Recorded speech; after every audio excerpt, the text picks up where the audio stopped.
Ready হও, নতুন করে আর একটা স্বাধীন করতে হবে।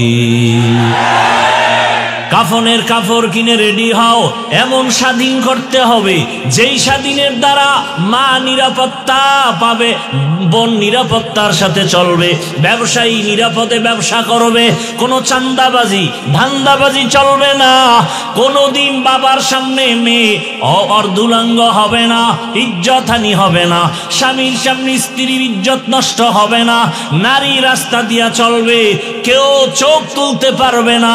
ওই স্বাধীন যদি করতে চাও, ওই স্বাধীন হবে একমাত্র একটাই স্বাধীন, আর ওই স্বাধীন হবে ইসলামের স্বাধীন। কিসের স্বাধীন? এই ভয় আরো বাড়ছে না? কারণ স্বাধীনের আগে পাথর দিয়ে মানুষ মরে নাই, স্বাধীনের পরে পাথরে মানুষ মরে। দেখছেননি কারবার? হ্যাঁ, বাবার সামনে মেয়েটাকে উলঙ্গ করে ধর্ষণ করা হয়। স্বাধীনের পরে এত আতঙ্ক,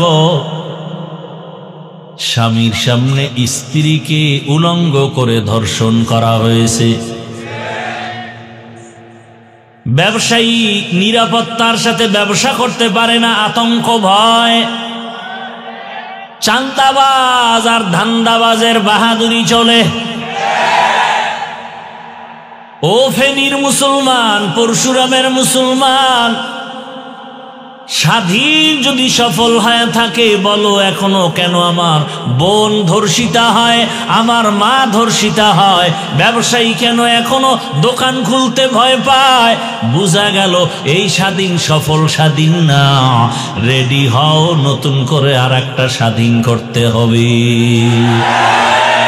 কাফনের কাপড় কিনে রেডি হও, এমন স্বাধীন করতে হবে যেই স্বাধীনের দ্বারা মা নিরাপত্তা পাবে, বোন নিরাপত্তার সাথে চলবে, ব্যবসায়ী নিরাপদে ব্যবসা করবে, কোনো চান্দাবাজি ধান্দাবাজি চলবে না, কোনোদিন বাবার সামনে মেয়ে অর্ধুলাঙ্গ হবে না, ইজ্জতহানি হবে না, স্বামীর সামনে স্ত্রীর ইজ্জত নষ্ট হবে না, নারী রাস্তা দিয়া চলবে, কেউ চোখ তুলতে পারবে না। ওই স্বাধীন যদি করতে চাও, ওই স্বাধীন হবে একমাত্র একটাই স্বাধীন, আর ওই স্বাধীন হবে ইসলামের স্বাধীন।